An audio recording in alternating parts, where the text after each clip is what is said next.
The stench of fear in the Tower of London was so overwhelming, it made even the most hardened guards recoil. On May the 19th, in the year 1536, Anne Boleyn, Queen of England, knelt upon a scaffold specially constructed for her demise. She was about to become the first English queen in history ever to be executed. But here is what historical accounts often omit. Her death was not merely about removing an inconvenient wife.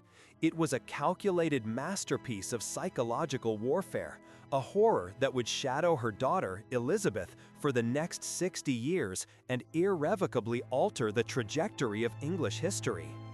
In the moments to come, you will uncover the systematic terror that unraveled over 17 agonizing days, a horror that stretched far beyond the swift stroke of a French executioner's sword. This narrative stems directly from chilling eyewitness accounts, including letters penned by the Tower Constable himself, revealing details so profoundly disturbing they were deliberately suppressed for centuries. Imagine this scene. May the 2nd, 1536. Anne Boleyn, radiant as Queen of England, was enjoying a jousting tournament at Greenwich Palace. From her regal box, she performed a traditional gesture of favor, letting her handkerchief fall to a knight below. King Henry VIII, witnessing this innocent act, stormed out in a fit of manufactured fury. Within 24 hours, the Queen was arrested. The charges were staggering: adultery, incest, and high treason. But here is where the story truly descends into sinister depths. Henry had already affixed his signature to her death warrant before any semblance of an investigation had even commenced. The orchestrated destruction of Anne Boleyn had begun. The accusations against her were so outlandish, so utterly unbelievable, that even her staunchest enemies struggled to accept them.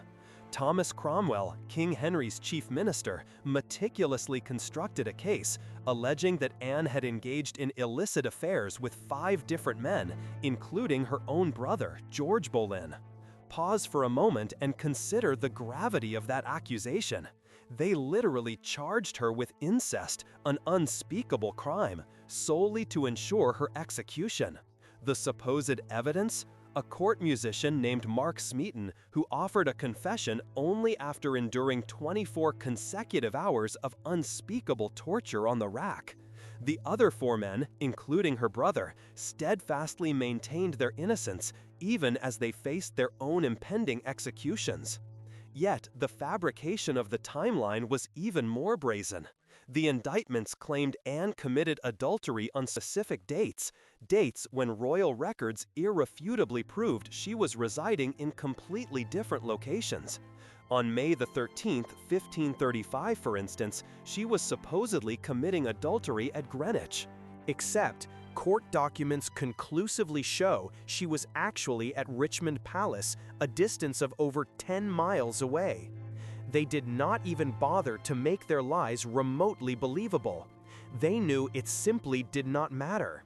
The verdict had been sealed long before the trial even began.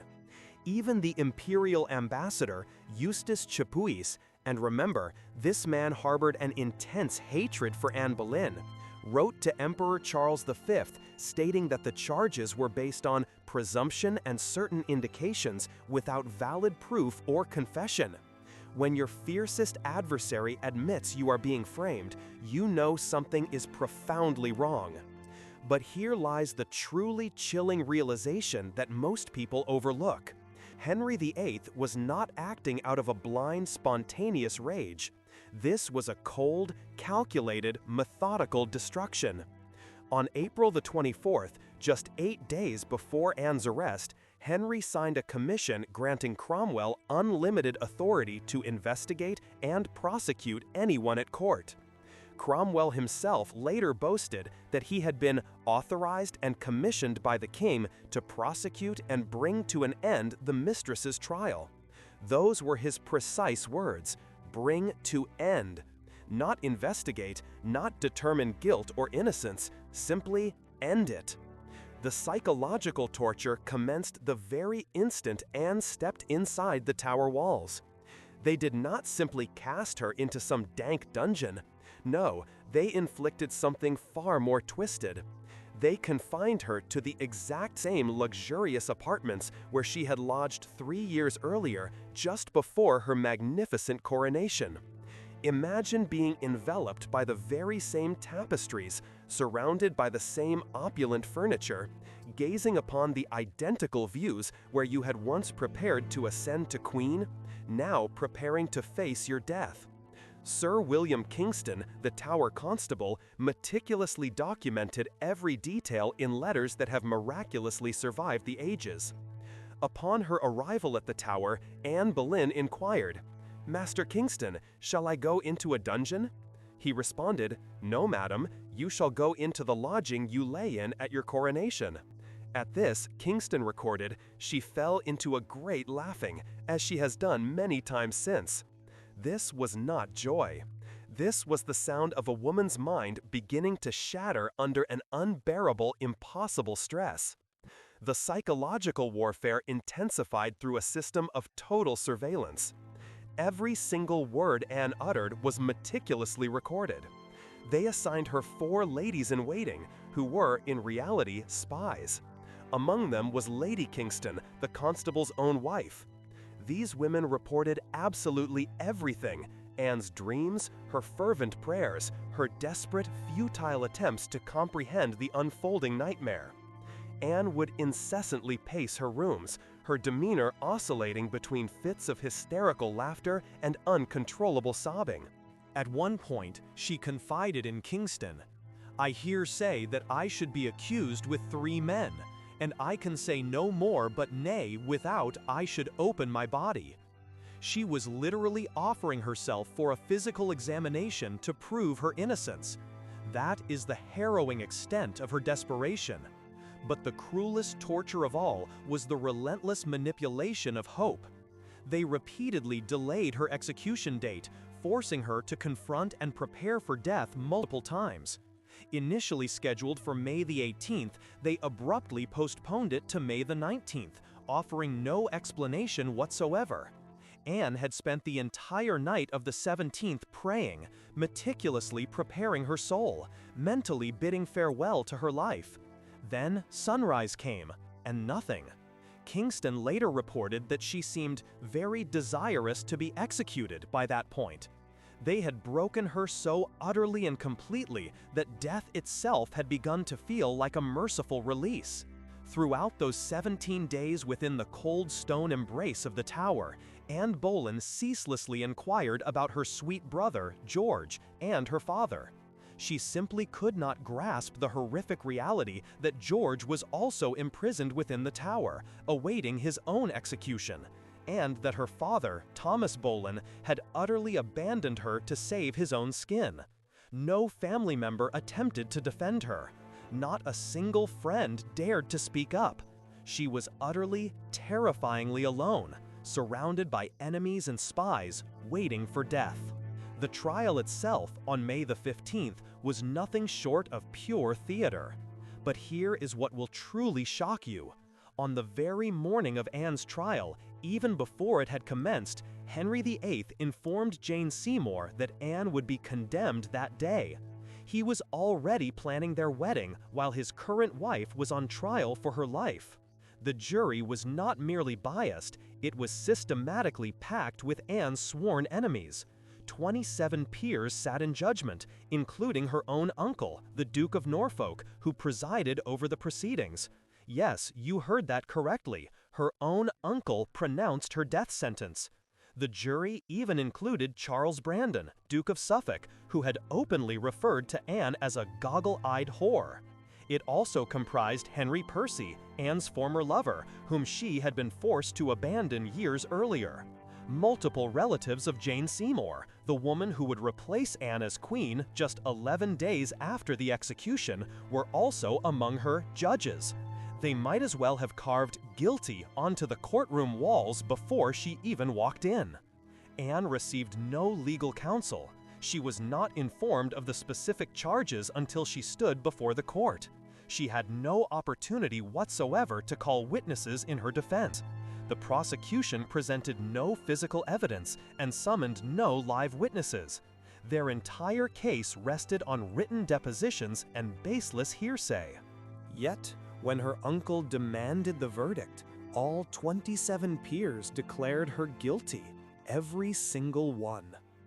Now, here is where the story takes an even darker turn.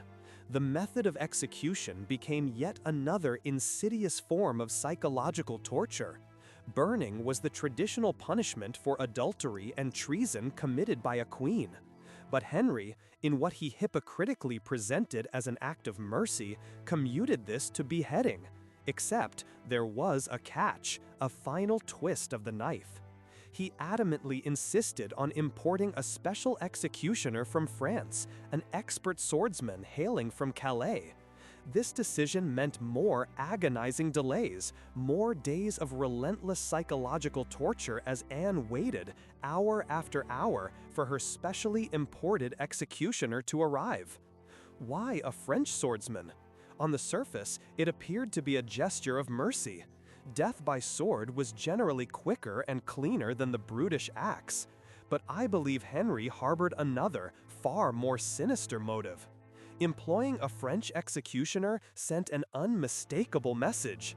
Anne Boleyn was so utterly outside English law, so irrevocably beyond redemption, that even her execution required foreign hands. It was one final, profound humiliation, one last way to brand her as an other, as not truly English, despite having worn the crown.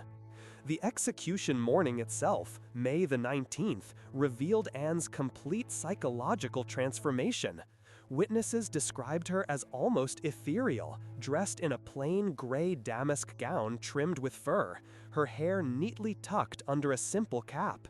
The woman who had once blazed through court like a dark, captivating star was now pale, composed, almost translucent. She had moved beyond the clutches of fear into a strange, unsettling state of acceptance that unnerved every single person present. On the scaffold, Anne delivered a speech that historians continue to dissect and debate. She praised Henry as a gentle and sovereign lord and implored the people to pray for him. Some interpret this as a chilling manifestation of Stockholm Syndrome, while others see it as a desperate, final attempt to safeguard her young daughter, Elizabeth. But listen closely to her precise words. "I pray God save the king and send him long to reign over you. For a gentleman or a more merciful prince was there never, and to me he was ever a good, a gentle, and sovereign lord." The sarcasm is so thick, so palpable, you could almost cut it with that very French sword. It was a thinly veiled, bitter commentary on the man who had ordered her death. But then came the moment that to this day haunts me. Anne turned to her ladies and, with a chilling lightness, said, "I hear the executioner is very good, and I have a little neck." She then placed her hands around her throat and laughed. That was not gallows humor.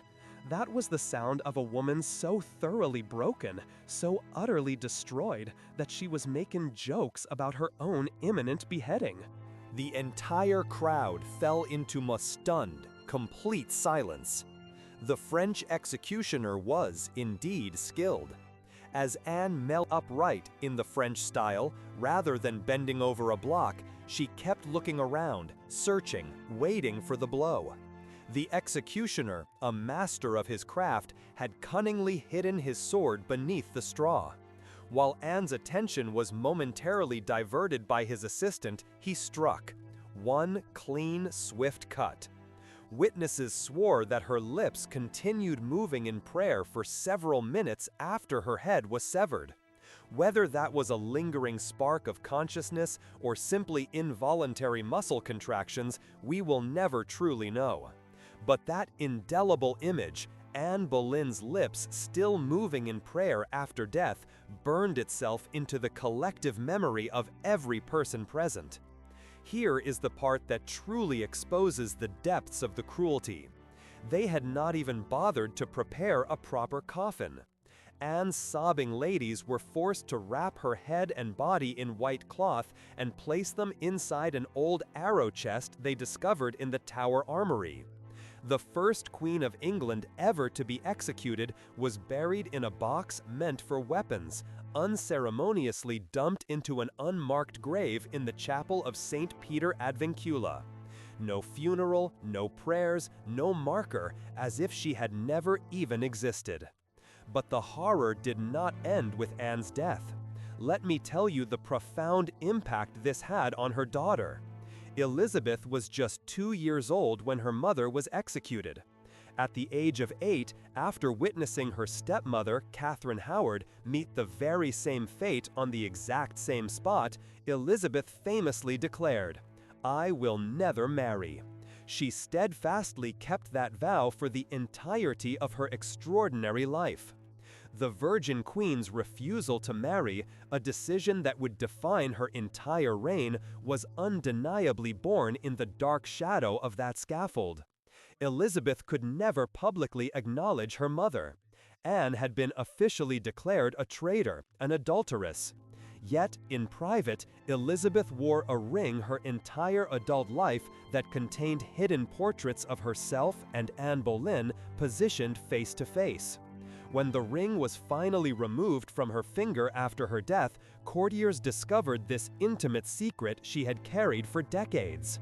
She also meticulously preserved her mother's personal book of hours, her cherished jewelry, and even discreetly displayed Anne's falcon badge in her palaces when she believed no one would notice. But here is what truly reveals the deep psychological damage: Elizabeth's unique, tortured relationship with execution itself. Unlike her father, who killed at will, unlike her sister Mary, who burned hundreds, Elizabeth agonized over every single death warrant. When Parliament clamored for the execution of Mary, Queen of Scots, Elizabeth delayed for months, her conscience warring with political necessity. After finally signing the warrant, she famously claimed her advisors had tricked her, attempting to deflect the blame. Some historians dismiss this as mere political theater, but I see a woman deeply haunted by her mother's ghost, terrified of becoming the monstrous figure her father had been. The execution of Anne Boleyn did far more than simply remove an inconvenient queen. It fundamentally shattered the English understanding of justice. Here was irrefutable proof that the law meant absolutely nothing if you displeased the king. Evidence could be fabricated, juries could be meticulously packed. Even the sacred bond of marriage, blessed by God according to their most deeply held beliefs, could be brutally destroyed by a royal whim. If the queen herself could be subjected to such judicial murder, what hope did anyone else possibly have? This terrifying precedent claimed its next victim just 6 years later. Catherine Howard, Anne's young cousin, was executed on the same Tower Green on charges just as maliciously fabricated. The machinery of royal destruction that had so cruelly killed Anne Boleyn had, by then, become a perfectly well-oiled system. People had learned the script: arrest, imprisonment in the Tower, a packed jury, a predetermined verdict, execution. The only variable left was the method. Catherine, unlike Anne, received the axe instead of the sword. But I haven't told you the worst part yet. Remember Mark Smeaton, the musician whose tortured confessions ignited this entire nightmare? He was the only one of the accused men who confessed, and he was the only one who came from a common background. The 4 gentlemen, including George Boleyn, steadfastly maintained their innocence to the very end and met their deaths with noble dignity. But Smeaton, he vanished into historical silence after his confession. Executed without fanfare, his family utterly destroyed, his name forever linked with lies brutally extracted by torture. Those 17 days in May of 1536 laid bare the true horror of Tudor power. Not the public executions themselves, meant to terrify and assert dominance. Those were a form of grim theater everyone understood. The real horror was the systematic perversion of justice, the meticulous psychological destruction of the victim, and the appalling participation of family members in judicial murder. Anne's own uncle pronounced her death sentence. Her father did not lift a single finger to save her. The entire English establishment collaborated in killing a woman they almost certainly knew was innocent. International reaction was immediate and damning. The French court was so appalled that Lancelot de Carl, secretary to their ambassador, composed a 1,318-line poem about Anne's execution within 2 weeks of the event. Henry was so disturbed by this widely circulating account spreading through Europe that he explicitly ordered his ambassador in Paris to suppress it. Even in an age of brutal politics, Europe was genuinely shocked that a king would execute his queen on such obviously fabricated charges. The Spanish ambassador Chapués, despite his personal loathing for Anne, wrote to Emperor Charles V that people were murmuring about the proceedings. That's diplomatic speak for everyone knows this was murder. Foreign courts began to reconsider their dealings with a king who could dispatch his wife so easily and on such flimsy pretenses. The execution severely damaged England's reputation across Europe, marking Henry VIII as dangerously unstable and unpredictable. But perhaps the most chilling aspect of all is how incredibly quickly it all transpired. 17 days from accusation to execution. 17 days to utterly destroy a woman who had been Queen of England, who had worn the crown, who had been anointed with holy oil in Westminster Abbey. The speed wasn't solely about efficiency. It was meticulously designed to prevent any organized defense, any second thoughts, any intervention from those who might have potentially helped her. Modern historians have now proven beyond any shadow of a doubt that Anne Boleyn was innocent. The dates in the indictments simply do not match. The accusers were demonstrably tortured or coerced. The jury was undeniably packed with her enemies. The evidence was entirely fabricated. Even at the time, nobody, truly nobody, really believed the outrageous charges. But that was not the point. The ultimate point was to demonstrate unequivocally that Henry VIII's will was absolute. That marriage meant nothing. That even queens could be summarily destroyed when they became inconvenient. Anne Boleyn's execution stands as one of history's starkest, most egregious examples of judicial murder. But it also, in a deeply twisted and unforeseen way, created England's greatest monarch. Elizabeth I's legendary 45-year reign, her monumental defeat of the Spanish Armada, her profound transformation of England into a major global power, all of it was shaped and defined by the raw trauma of her mother's death. The Virgin Queen, who famously refused to marry, who ruled with calculated brilliance and an iron will, who forged England into a formidable maritime empire, was undeniably forged in the crucible of horror on May 19, 1536. Would Elizabeth have become such an extraordinary ruler without that profound childhood trauma? Would she have developed that steel spine, that unparalleled ability to survive and thrive in a brutal world dominated by male power, without the stark example of her mother's complete destruction? We can never truly know for certain. But we do know this. Anne's death created the very thing Henry VIII feared most: a daughter who would surpass him in every conceivable way, who would rule longer, more successfully, and be remembered far more fondly than the king who so cruelly killed her mother. The Tower of London still stands, of course. Tourists walk through those same historic rooms where Anne spent her final, terrifying days, taking photos on Tower Green where the scaffold once stood. There is a simple glass memorial there now, listing all who died on that infamous spot. But you cannot truly capture the horror in tourist attractions. You cannot convey the systematic, soul-crushing destruction of a human being, the utter perversion of justice, the chilling collaboration of an entire system in judicial murder. What happened to Anne Boleyn could, in principle, happen to anyone when power decides that law simply does not matter. When evidence can be fabricated, when juries can be packed, when the verdict is decided before the trial even begins, justice dies just as surely as the victim upon the scaffold. That is the real, enduring horror of Anne Boleyn's execution. Not just that an innocent woman died, but that an entire nation watched it happen and did absolutely nothing. Every time we passively accept injustice because it does not directly affect us, every time we watch power corrupt justice and stay silent, we participate in the very same horror that killed Anne Boleyn. Her ghost does not merely haunt the physical Tower of London. It haunts every courtroom where a verdict comes before evidence, every system where power matters more than truth. The French executioner was paid £23 for his work. That's approximately £8,000 in today's money. That is what it cost to kill a Queen of England. But the real, immeasurable price was paid by English justice, by every single person who lived in terror of unchecked royal power, and most poignantly, by a small girl named Elizabeth, who grew up knowing the harrowing fate of her mother. That price England is still paying, in the lingering shadows of history.